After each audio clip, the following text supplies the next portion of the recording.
Bismillahirrahmanirrahim. Assalamualaikum warahmatullahi wabarakatuh.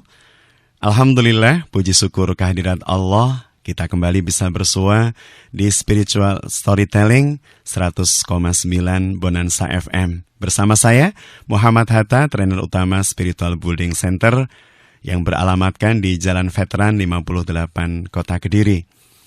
Sahabat Bonanza, puja dan puji syukur kita kepada Allah tentu tak cukup hanya kita iktikadkan di dalam hati. Tak cukup hanya terucap secara lisan. Para ulama memberikan definisi bahwa keimanan itu adalah iktikad biqalbi wa qaulu bilisan wal af'alu bil arkan. Ada iktikad dalam hati kita benar-benar merasakan nikmat Allah tersebut. Kita merasakan nyamannya, enaknya, nikmatnya. Lidah kita melafat kalimat Alhamdulillahirabbil alamin. Segala puji hanya untukmu Allah, Rabb semesta alam. Penyebutan kata Rabb di sini adalah penyebutan untuk memberikan artian bahwa Allah lah yang mengatur alam semesta raya ini. Putaran bumi pada porosnya yang kita sebut dengan konsep rotasi yang menjadikan perubahan siang dan malam. Ini adalah nikmat Allah. Yang manakala kita tafakuri, kita renungi, Allah betapa rotasi bumi ini menjadikan kami bisa hidup nyaman. Bagaimana kalau kemudian bumi ini tak berotasi? Maka bagian yang siang akan siang terus, bagian yang malam akan malam terus, dan yang terjadi pasti adalah kehancuran kehidupan di atas bumi Allah. Maka perputaran bumi ini pun wajib untuk kita syukuri. Maka pada saat kita bangun di pagi hari, berjumpa dengan hari baru, biasanya kita awali dengan kalimat Alhamdulillah. Minimal. Atau Alhamdulillahilladzi ahyana ba'da ma amatana wa ilaihin nusur. Terlafat secara lisan. Dan ternyata itu pun masih belum cukup. Ada iktikad dalam hati, tanpa keraguan bahwa seluruhnya memang harus dan layak kita syukuri. Ada ucapan secara lisan, biqaulil hamdulillahirabbil alamin, dan wal af'alu bil arkan. Dan kita pun harus menyambungnya dengan tindakan real atau nyata dalam kehidupan keseharian kita. Kalau kemudian seseorang yang bangun pagi selepas mengucapkan Alhamdulillah, atau Alhamdulillahilladzi ahyana ba'da ma amatana wa ilaihin nusur, pada saat yang sama kemudian dia masuk ke kamar mandi, pipis, tidur lagi, maka tentu yang seperti ini belum termasuk kategori hamba yang bersyukur. Tapi kalau kemudian dia masuk kamar mandi, bersih diri, setelah itu diikuti dengan mengambil air wudhu, terawali dengan sholat sunnah 2 rakaat sebelum subuh, terikuti dengan 2 rakaat subuh secara berjamaah. Subhanallah, ini merupakan bagian dari pengejawantahan rasa syukur yang ada dalam hati dan terucap melalui lisan. Sahabat Bonanza, sore hari ini kita akan mencoba untuk mengangkat sebuah tema yang kiranya semakin mendekat kita di akhir Ramadan, semakin kita mengingat sebuah peristiwa penting dalam hidup setiap manusia. Kehidupan kita biasa muncul dalam peribahasa orang-orang Jawa disebut dengan kehidupan yang seperti orang yang sedang bepergian. Seperti seorang musafir yang sedang bepergian. Maka kalimat dalam bahasa Jawa untuk menggambarkan kehidupan manusia di atas bumi adalah mung mampir ngombe. Mung itu menunjukkan sebentarnya, menunjukkan remehnya. Mampir menunjukkan kesementaraannya. Ngombe menunjukkan upaya untuk menghilangkan haus dan dahaga yang sempat kita rasa. Artinya mung mampir ngombe adalah kalimat yang menunjukkan betapa kehidupan di atas bumi Allah ini bukan kehidupan yang permanen. Bukan kehidupan yang selamanya, bukan kehidupan yang terus-menerus. Ada batas di mana keseluruhannya harus kita tinggal. Ada batas di mana keseluruhannya tak lagi melekat pada diri kita. Maka sebagaimana seorang yang mengikuti sebuah lomba dalam perlombaan lari misalnya.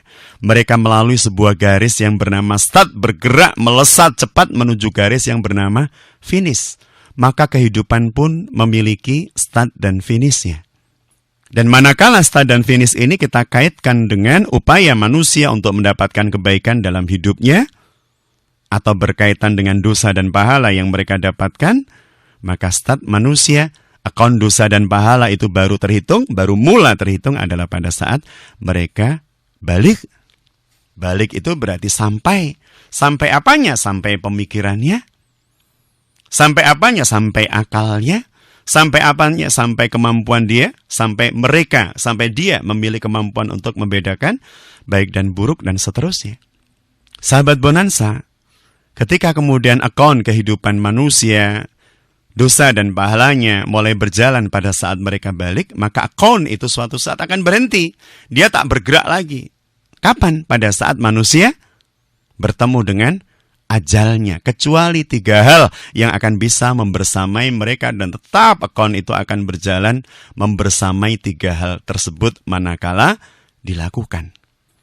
Ada amal jariah ketika kita berbagi, ketika kita memberi, ketika kita bersedekah, ketika kita menolong orang, ketika kita membangun jalan raya untuk lewatnya sekian banyak manusia, ketika kita membangun masjid untuk beribadah, dan seterusnya. Ada ilmu yang bermanfaat.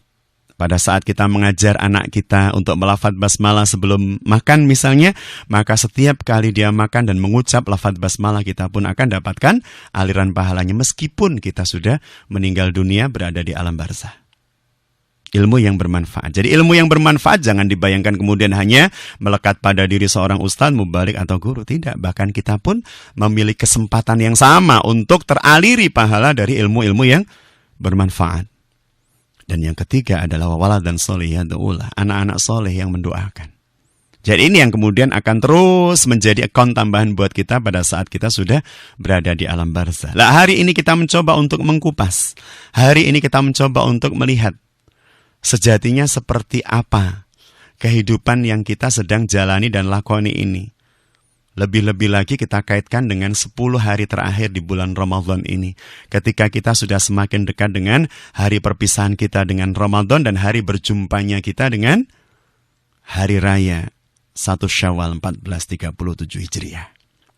Sahabat Bonanza, pada saat seseorang sedang merantau, pada saat seseorang meninggalkan kampung halamannya, pasti ada di dalam hatinya, pasti terbersit di dalam hatinya kerinduan untuk suatu saat bisa kembali, pasti. Keinginan untuk kembali menengok kampung halaman. Dan keinginan tersebut ditambah dengan harapan agar supaya ketika kembali ke kampung halaman, yang mereka dapatkan, yang mereka raih di tempat merantau adalah kesuksesan, keberhasilan. Sehingga itu bisa menjadi bahan yang diceritakan, bahan yang menjadi pelajaran bagi siapapun yang ada di kampung halamannya. Agar supaya bisa survive di tempat rantau misalnya. Selalu ada kerinduan setiap orang untuk kembali ke kampung halamannya. Terbukti di negeri ini setiap kali jelang memasuki 1 Syawal, maka seluruh transportasi umum yang nyaman biasanya sudah terbooking, sudah terpesan. Wabil khusus misalnya kereta api. Bahkan sejak memasuki bulan Ramadan, awal Ramadan, beberapa jalur kereta api, beberapa tujuan pemberangkatan kereta api itu sudah tidak lagi menerima pesanan untuk 1 minggu jelang hari raya. Ini menunjukkan betapa keinginan setiap manusia untuk kembali pulang ke kampung halaman itu teramat sangat besar. Peristiwa inilah yang kemudian kita sebut dengan mudik kultural. Artinya setiap manusia pasti berharap dan memiliki keinginan untuk bisa mudik kultural. Termasuk saya pribadi. Karena saya berasal dari Mojokerto, saya dan istri merantau di Kediri, dan kami selalu berazam di setiap 1 Syawal, ya kami harus kembali ke kampung halaman. Berjumpa dengan sanak saudara, bersilaturahim, ya dan seterusnya. Meskipun tentu kata harus di sini bukan kemudian wajib dalam arti fikih yang kemudian manakala tidak kami lakukan kita berdosa. Tetapi ada sebuah dorongan ya yang menjadikan kita menikmati saat-saat kita mudik lebaran. Berjumpa dengan sanak saudara, apalagi manakala orang tua masih sugeng, masih hidup, sehingga kita bisa mencium tangan beliau, memohon maaf, berbagi cerita, berbagi kisah, mendengarkan nasihat, dan seterusnya. Setiap orang pasti menginginkan dan berharap untuk mengalami hal-hal seperti itu. Ketika kita pulang kampung atau mudik kultural, maka setiap orang pun juga pasti berharap bahwa mudik kultural itu ya tertandai dengan hal-hal yang orang merasa nyaman untuk mudik. Ketika si Fulan pergi ke Jakarta untuk merantau dan kemudian di sana tak mendapatkan pekerjaan apapun, lontang-lantung jadi pengangguran dan akhirnya menjadi pengemis jalanan, maka ketika mudik tentu justru menjadi beban status sosialnya, menjadi beban pendapatannya, menjadi beban pekerjaannya untuk kemudian diceritakan pada saat dia mudik. Sahabat Bonanza, maka bekal untuk mudik menjadi harus. Dan ketika kemudian kita tarik pada peristiwa Ramadan saat ini, kita berharap ada sebuah proses pencerahan bahwa mudik itu tak selalu mudik kultural. Tetapi ada sebuah konsep mudik, ada filosofi mudik yang jauh lebih harus kita perhatikan. Yang jauh lebih harus kita mempersiapkan bekal untuk mudik tersebut. Dan mudik yang saya maksudkan di sini adalah mudik hakiki, mudik spiritual. Kullu nafsin dha'iqatul maut, bahwa setiap manusia yang bernyawa, setiap makhluk yang bernyawa pasti akan berjumpa dengan ajalnya. Pasti akan bertemu dengan al-maut atau kematian. Maka karena kematian itu pasti, karena kembali kepada Allah itu pasti, karena mudik spiritual itu sesuatu yang tidak bisa ditolak, berarti mencari bekalnya ya pasti. Mencari bekalnya sungguh-sungguh. Jika menjadi kaya itu belum pasti, jika menjadi terkenal itu belum pasti. Kenapa orang harus berjibaku dengan sedemikian hebatnya untuk mendapatkan itu semua? Sedangkan untuk sesuatu yang sudah pasti, bagi kehidupan mereka manusia tak pernah bersungguh-sungguh memperjuangkannya. Bahwa mati itu pasti, menghadap Allah itu pasti, maut itu pasti.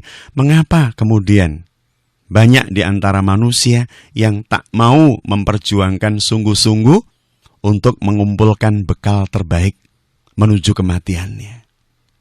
Sahabat Bonanza, maka mari kita mau bertafakur secara objektif. Betapa kita sangat membutuhkan bekal untuk hari di mana kita pulang nanti. Yang repotnya kita tak pernah tahu kapan kita pulang. Yang susahnya kita tak pernah tahu dan faham. Di waktu sedang apa kita kembali kepada Allah Subhanahu wa ta'ala. Maka yang bisa kita lakukan adalah memenuhi hari-hari kita dengan upaya berbuat baik, dengan upaya melakukan hal yang bersifat positif dalam kehidupan kita, dengan harapan pada saatnya ketika ruh terjemput oleh Israel, kita tepat pada saat itu sedang melakukan amal salih, sehingga kemudian terjemputnya kita oleh Israel dalam keadaan husnul khatimah. Insya Allah. Sahabat Bonanza yang dirahmati Allah, maka semoga tafakur yang singkat ini menjadikan kita semakin menyadari betapa pentingnya mempersiapkan diri untuk kepulangan kita kepada Allah Subhanahu wa ta'ala, dan betapa pentingnya menjaga keistiqomahan kita, keistimroran kita di dalam kebaikan, dengan harapan pada saat Israel menjemput kita dalam keadaan kita telah terampuni oleh Allah Subhanahu wa ta'ala, kita telah terbersihkan dosanya oleh Allah Subhanahu wa ta'ala, kita telah terangkat derajatnya oleh Allah Subhanahu wa ta'ala, sehingga kita akan bisa memasuki surga Jannatun Naim, Jannatul Firdaus, Jannatul Ma'wa atas rahman dan rahimnya. Salam sukses mulia, kiranya Ramadan ini senantiasa menjadi Ramadan yang berkah untuk diri kita, keluarga, masyarakat kita, dan negeri ini. Billahi taufiq wal hidayah. Assalamualaikum warahmatullahi wabarakatuh.